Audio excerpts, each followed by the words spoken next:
Hay historias que parecen tan gigantescas que es difícil saber por dónde empezar, ¿verdad? Bueno, la historia de Roma es una de esas.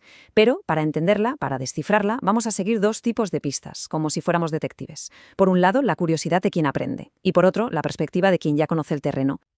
Venga, vamos al lío. La cosa empieza con un misterio que es la pregunta del millón. ¿Cómo es posible que un pueblucho, un asentamiento minúsculo en un valle con 7 colinas, acabase dominando prácticamente todo el mundo conocido? La respuesta, claro, no es una sola cosa. Es una mezcla de factores que vamos a ir desgranando poquito a poco.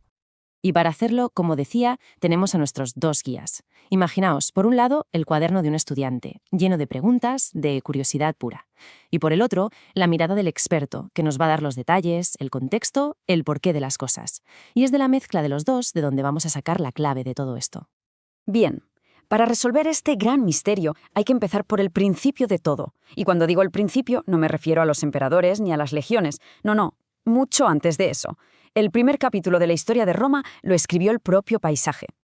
Así que vamos a hacer un zoom gigante hacia atrás. Resulta que la historia de Roma, en cierto modo, ya estaba escrita en la tierra que pisaban, en su geografía. Jugaban con ventaja desde el minuto 1, y esa ventaja fue absolutamente crucial. Y aquí se ve perfecto cómo funciona esta doble perspectiva. A la izquierda, el apunte del estudiante, que lo resume de una forma súper directa. La península itálica es montañosa. Simple, pero es la clave. Y a la derecha, la visión del experto, el mapa, que nos enseña el porqué. Una península protegida al norte por los Alpes, como si fuera una muralla natural, y rodeada por el mar Mediterráneo. O sea, una posición de salida privilegiada, vamos. Vale, ahora vamos a acercar el zoom al corazón de la cuestión, porque Roma no surgió en un sitio cualquiera, ¿qué va? Se fundó en un lugar que era estratégicamente perfecto. 7 colinas justo al lado del río Tíber. Las colinas, pues defensa natural, facilísimo. Y el río, pues te daba agua dulce para los cultivos y, encima, una autopista directa al mar para el comercio. En resumen, que su primer gran aliado fue la geografía. Tenían la receta del éxito desde el principio. Esa posición central en Italia se convirtió en la plataforma de lanzamiento perfecta, primero para unificar la península y luego, claro, para expandirse por todo el Mediterráneo.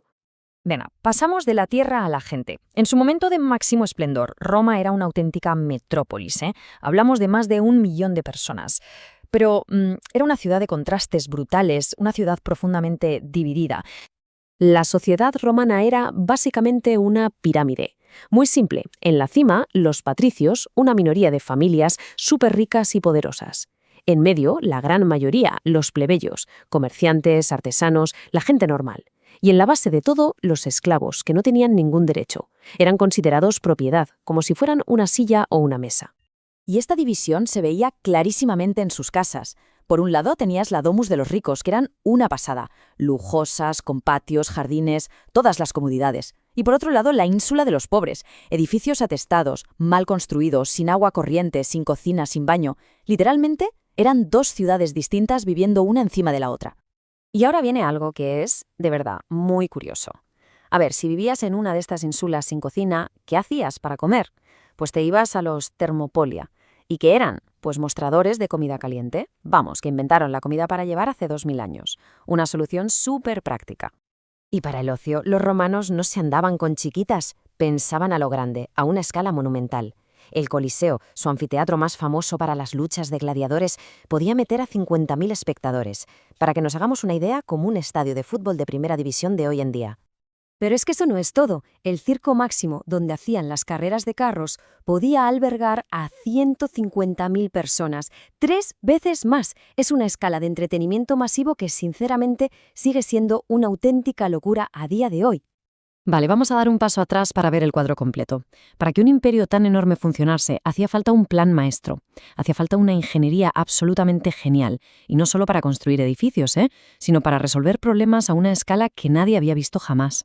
Por ejemplo, el problema número 1 de cualquier gran ciudad, el agua. Su solución, esta maravilla, el acueducto, un sistema elegantísimo, súper simple en su concepto, que usaba solo la fuerza de la gravedad para transportar agua fresca desde las montañas a lo largo de kilómetros y kilómetros hasta el corazón de la ciudad. Una genialidad. Pero no solo movían agua. Para mover ejércitos, mercancías, información, construyeron una red de calzadas de 80.000 kilómetros. 80.000. Es como darle la vuelta al mundo 2 veces. Una red que conectaba hasta el último rincón del imperio.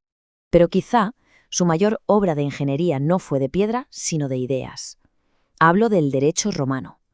Crearon algo revolucionario para la época, un sistema de leyes escritas y públicas. Y esto significaba que, al menos en teoría, ni el tipo más poderoso de Roma estaba por encima de la ley. La ley se aplicaba a todos por igual.